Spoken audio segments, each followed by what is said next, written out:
বলিভিয়ার বিপক্ষে ম্যাচকে সামনে রেখে দ্বিতীয় দিনের মতো অনুশীলনে নেমেছে সেলেসাও বাহিনী। একাদশে আসতে পারে একাধিক পরিবর্তন। বিস্তারিত জানতে ভিডিওটি না টেনে সম্পূর্ণ দেখুন। আর আপনি যদি আমাদের চ্যানেলে নতুন হয়ে থাকেন তাহলে চ্যানেলটি সাবস্ক্রাইব করে রাখুন। আর সাবস্ক্রাইব করে থাকলে আপনাকে অসংখ্য ধন্যবাদ। 9 সেপ্টেম্বর বলিভিয়ার বিপক্ষে মাঠে নামবে ব্রাজিল। ম্যাচটিকে সামনে রেখে দ্বিতীয় দিনের মতো অনুশীলনে নেমেছে কার্লো আনচেলত্তির শিষ্যরা। চিলির বিপক্ষে যে একাদশ নিয়ে মাঠে নেমেছিল ব্রাজিল, বলিভিয়ার বিপক্ষে সেই একাদশ থাকবে না। একাদশে আসতে পারে বড়সড় পরিবর্তন।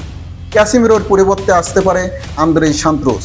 ব্রুনো গিয়ামারেসের পরিবর্তে খেলতে পারে লুকাস পাকিয়েতাকে। আরও বেশ কিছু পরিবর্তন আসার সম্ভাবনা রয়েছে। গোলকিপারেও আসতে পারে পরিবর্তন।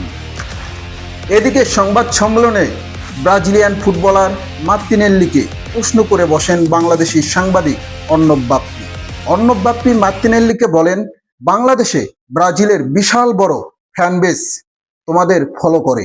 এখন তুমি বাংলাদেশের তরুণ ফুটবলারদের কি পরামর্শ দেবে? উত্তরে মার্তিনেল্লি বলেন, একজন ফুটবলার হওয়াটা সবসময় সম্মানের। আমি বাংলাদেশের তরুণ খেলোয়াড়দের বলবো, তোমরা সর্বোচ্চ চেষ্টা চালিয়ে যাও।